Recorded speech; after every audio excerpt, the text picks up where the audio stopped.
Alright, we're back on trail mga chong. Gaya nga ng nasabi ko last time, parang kailangan na natin talagang magbalik loob. Hindi ko alam kung makunat tong trail na to o talagang kulang na lang ako sa ensayo.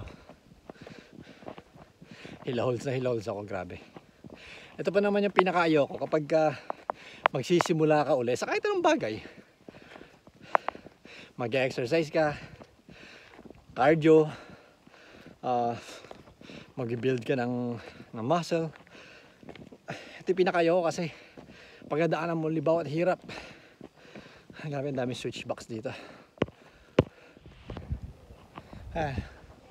Kaya buti na lang talaga may mga ganito klase ng view dito. At least kahit paano pwede kang mamahinga. Grass tree, ito yung gusto ko magkaroon kaya lang ang mahal nito. Tsaka bago ka makakuha nito kailangan may certification kasi parang protected yata itong halaman na to dito. Pero pwede kang bumili, kaya lang mahal nga. Tsaka para lumaki siya ng ganyan, yan o, tignan mo, grabe, ang ganda, di ba? Siguro mga taon na binilang ito. Anyway, pahinga muna tayo rito sa bato.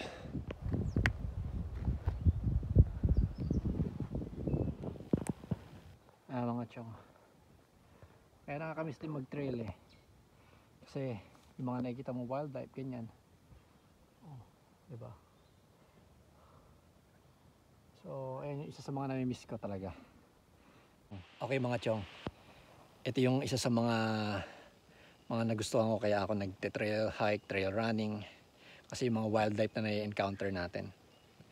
Ngayon may nakita ko rito, para siyang horned lizard pero maliit pa so hindi pa prominent yung mga sungay niya sa gilid, o I could be wrong, baka ibang species rin to. Pero yun nga, ito yung mga isang excited ako kaya ako lumalabas. So aside doon sa bubuli na nakita natin kanina, which is hindi ko rin alam po ano tawag, ito tignan ko, pakita ko sa inyo. Flip natin yung camera. Ayan o, nakita nyo, bilis niyang tumalon.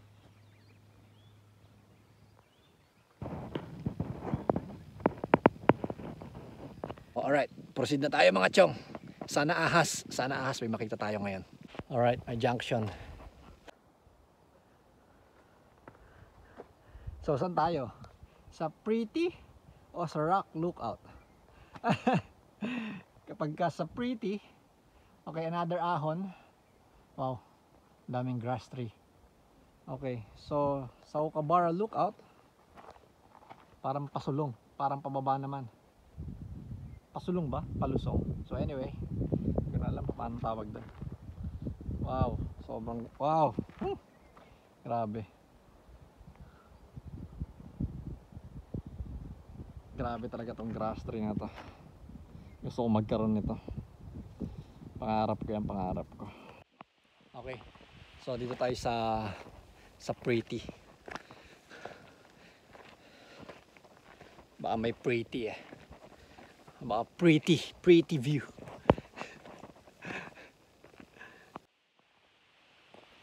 Ngayon ganitong init, naalala ko yung usap namin ni Man Louie, tropa sa Singapore.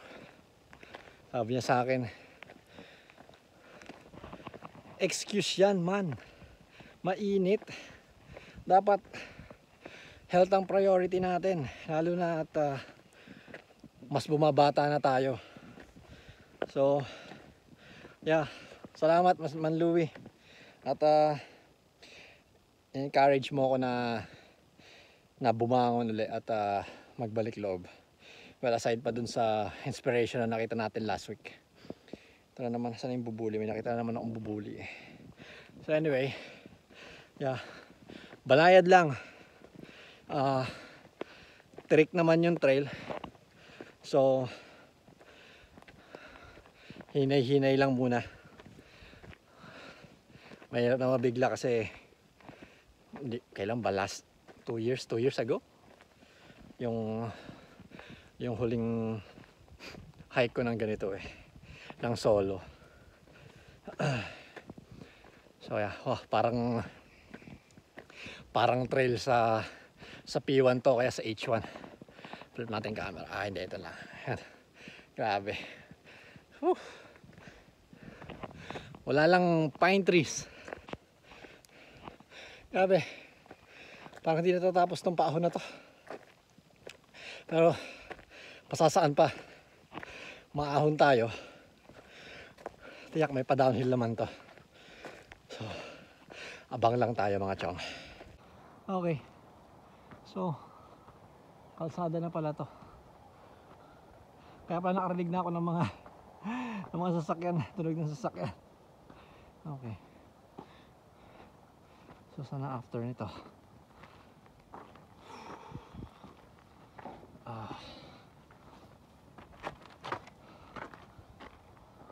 Uy. Parang magandang mag-cycle dito.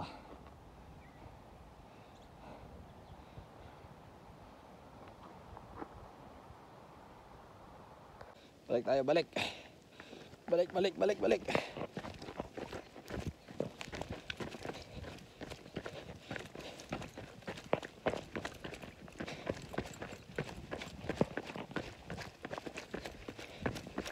Oop, what's that? Ouch. Parang nakarinig ako ng tunog may nagra-rattle. Pag wala namang rattlesnake dito eh. But anyway, kaya dapat pag nasa ganito ka, talasan mo yung pandinig mo kasi kapag hindi ka pamilyar sa tunog, dapat maging cautious ka.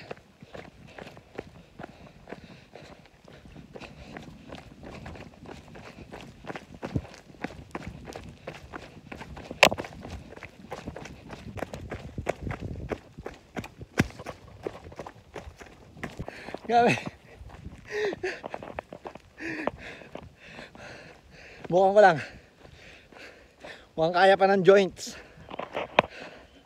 Pero wag natin biglain. Magtira tayo pang uwi. Kaya nga na airpot nun.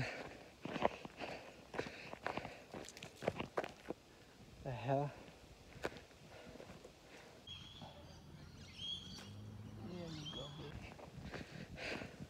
So ako maasa pa rin ako na sa init na ganito baka maka-encounter tayo ng ahas.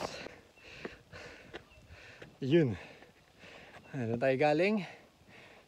Diyan tayo pupunta. Okay. Kaya mahirap din bumalik eh.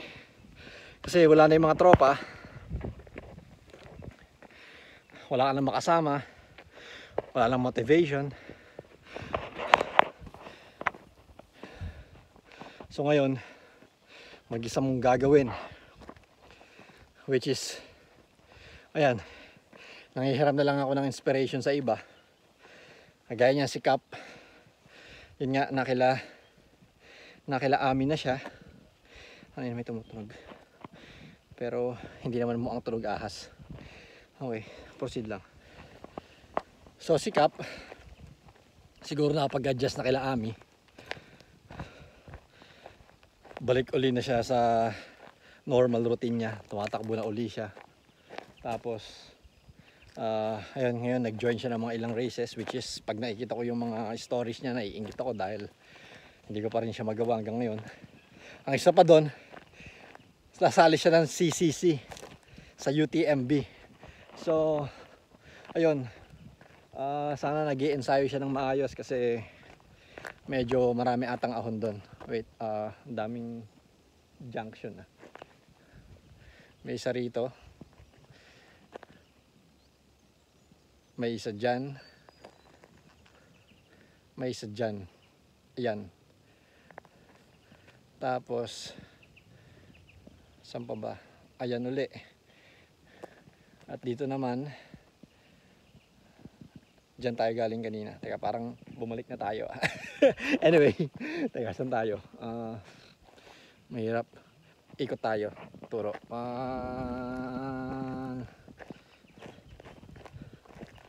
Hop. Okay, so dito tayo. Sige. Wait, teka. Sige. Paahon to. Pahon din to. Palusong. Okay, ito tayo sa pahon. So yun, balik tayo sa kwento. So si Cap nga balik loob na. I mean, regularly. Yung pagiging stallion bumalik na uli. Kaya minsan, yun, humihiram ako ng ano. Pag nakita ko yung feeds niya, wow, inspiration. Kinukuha ko, ina-absorb ko. Kaya lang sa ngayon hanggang absorb lang eh. Ngayon lang din ako nagkaroon talaga ng lakas ng loob na magsimula uli kasi nga dahil nga pagdadaanan mo uli lahat ng to. So si Pai, hindi ko alam, medyo hindi na siya tumatakbo yata ngayon kasi busy na sa love life niya. Si Boss Jag naman, well, he's just being Boss Jag. Andun lang siya. Parang ganun lang, neutral lang lagi. Basta pag kinailangan mo, nandyan lagi. Yan ang maganda kay Boss Jag. Well, sa lahat naman ng tropa, ganun din. So, yun, kumbaga walang pressure pag si Boss Jag. Grabe itong trail na to. Parang na-jump start tayo mga chong. Grabe. Kunat. Makunat na mahaba.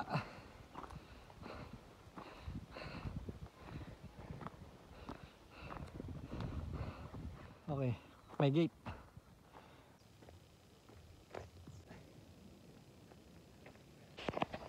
Okay. Pahon dito. Palusong doon. Siguro estimate ko mga 400-600 meters. Pero I could be wrong. Kasi mahina tayo sa tansyahan. Alala ko yung laro namin sa Desaru. Kay Man Carlo. Bumabakbak siya, bumabakbak. Salubong ko siya. Man, asan yung aid station? O yung drinking station? Sabi ko, mga 500 meters away na lang.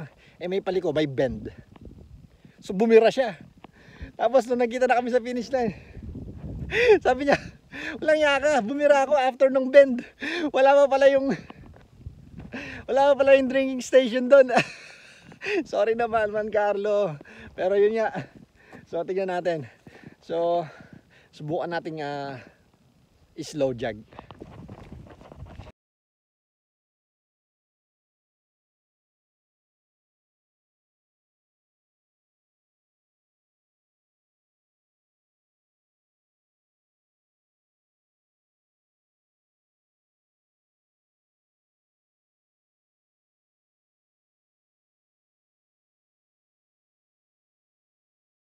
Terus pa. Grabe. Pero banayad lang natin. Kasi mayroon mabigla. O mamaya, hindi lang mapanibangan mamayang gabi. Susundo pa ako kay Balong tsaka kay Boy.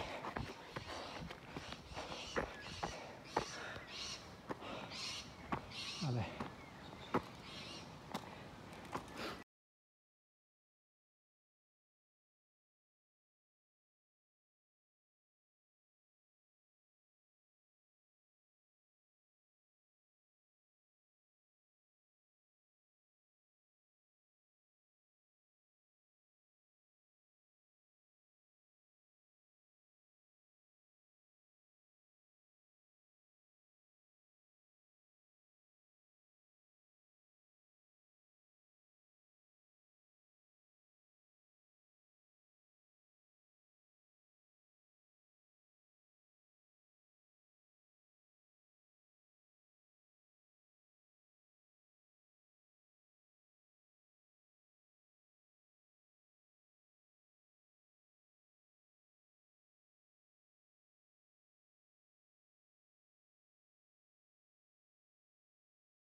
Ayan mga chong, palagay ko oras na umuwi kasi mag-aalas 11 na din.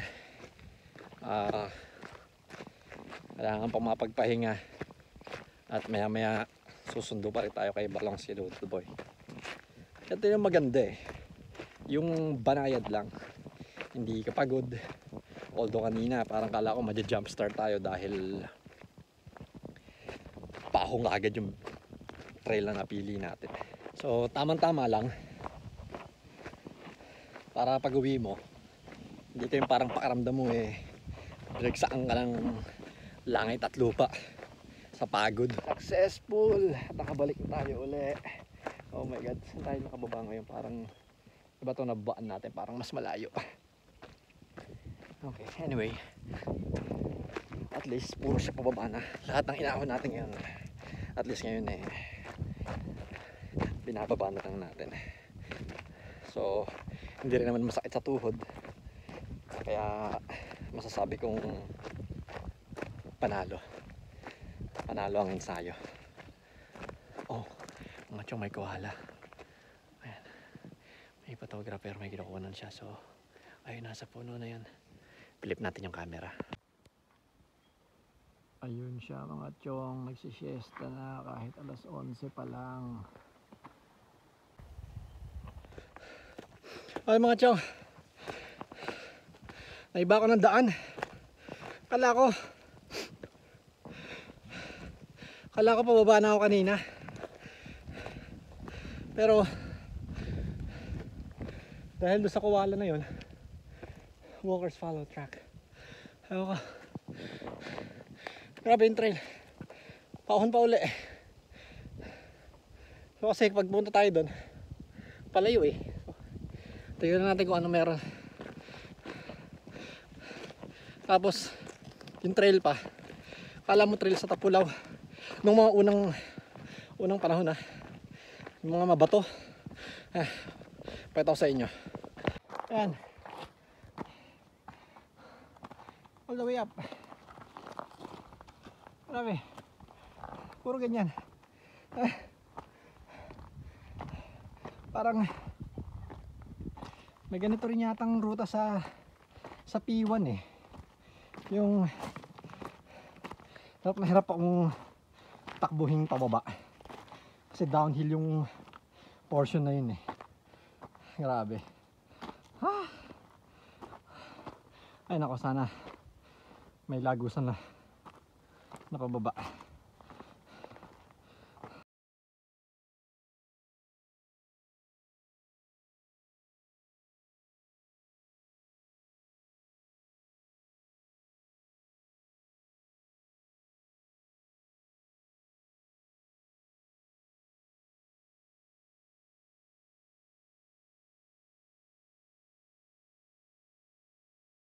Car park na sa wakas. Nagpala natin yung car park. Ayun. Alright. Oh, grabe. Okay din na off track tayo ng konting ligaw. Nakadagdag sa pondo natin mga chong. So yeah, I think sa susunod kung pwede na nating sundutan ng konting jog na paahon kasi parang medyo okay na yung bukan ng lungs natin ngayon. Siguro hanapan din natin ng panahon na tumakbo sa track, sa track. So maghanap tayo ng field na pwede nating i-develop ulit or ano natin yung speed natin. So ayun, makapag-lunch na rin sa wakas. Grabe, nabot ako ng alas 12:30. Kanina alas 11 eh.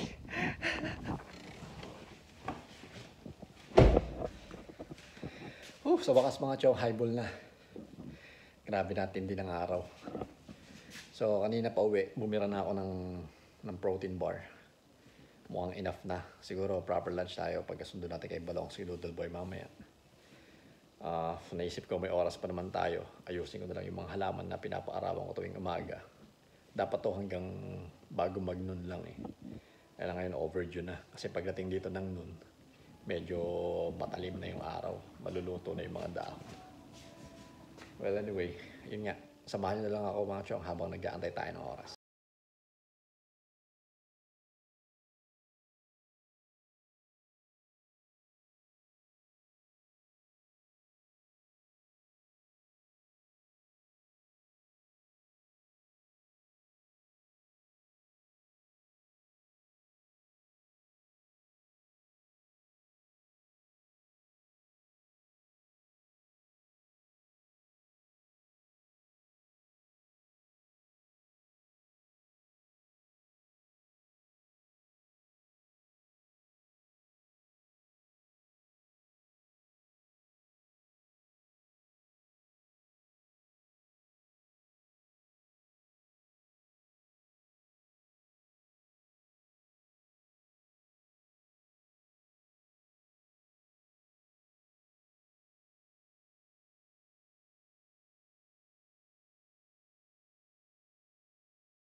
medyo na-excite ako bigla.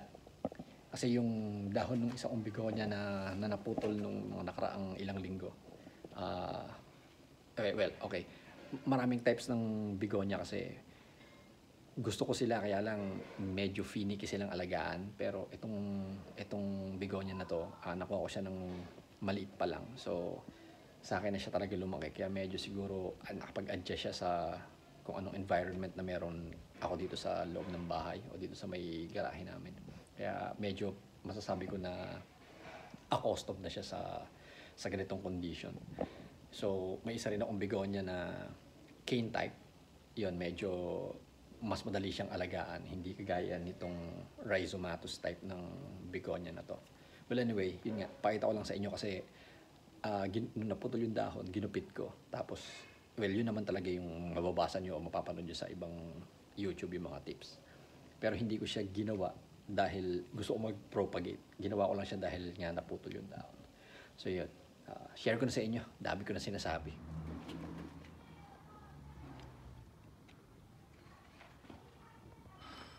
Ayun mga tiyong. Kaya ako na-excite bigla. Kasi ibig sabihin yan, ngayon April, so meron pa tayong ilang months. Sana lumaki na siya bago mag-December para meron na tayong mga ipamimigay sa Pasko. Yan ay magsisilbing Christmas gift natin sa mga tropa natin na nandito sa AU. Diba? So yeah, sana mabuhay. Tsaka sana hindi kainin ng caterpillar.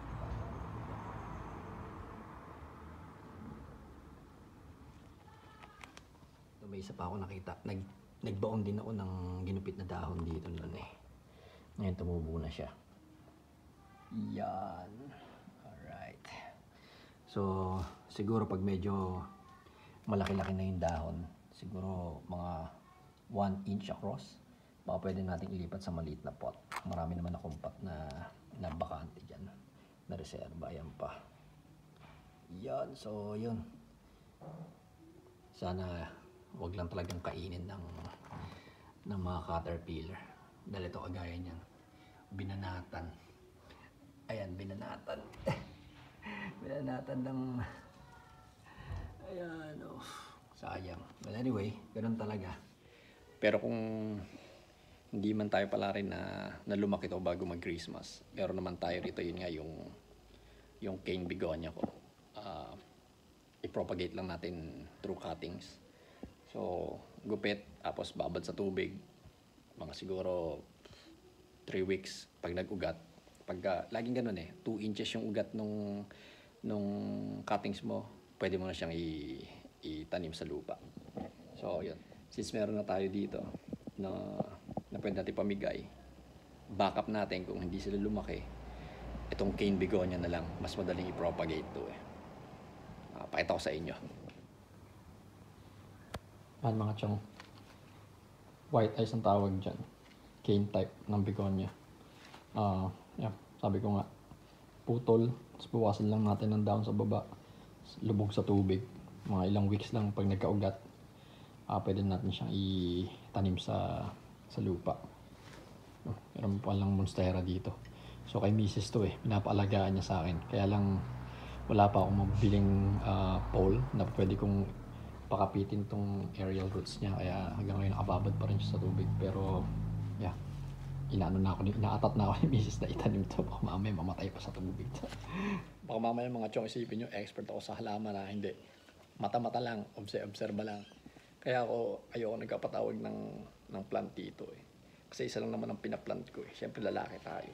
So, toot-toot, yun lang ang pinaplant natin. Kaya pwede nyo akong tawaging plant toot-toot. Censored kasi, yun nga, may mga batang nanonood dahil kalahati ng subscribers natin mga classmate ni Andre. Pero gaya ng sabi ko, hindi siya nakakaintindi ng Tagalog. Kaya toot-toot, censored pa din mga chok. Hindi ko pala nasabi kanina, dahil lang kaya ako pinapaarawan tong giant elephant ear na to, tsaka tong birds of paradise na to. Kasi the more na nakaka-receive sila ng bright light, mas lumalapad yung dahon nila, mas lumalaki. Para sa akin kasi ang lakas maka jungle vibe o kaya forest vibe nitong mga halaman na to. Lalo na itong fern na to. So, Kaya isa sa mga paborito kong grupo ng halaman to eh. Lalo na galing tayo sa tropical country. So, yeah. Kaya ako nag-alaga ng mga ganitong klaseng halaman. Alright mga chong, kita-kits tayo next time. Ayoko na antaying magsawa kayo sa pagmumukha ko. Mag-aalas 2 na rin naman. Kailangan nating sumundo. Tsaka isa pa, very good na amoy natin. Kailangan mo natin maligo.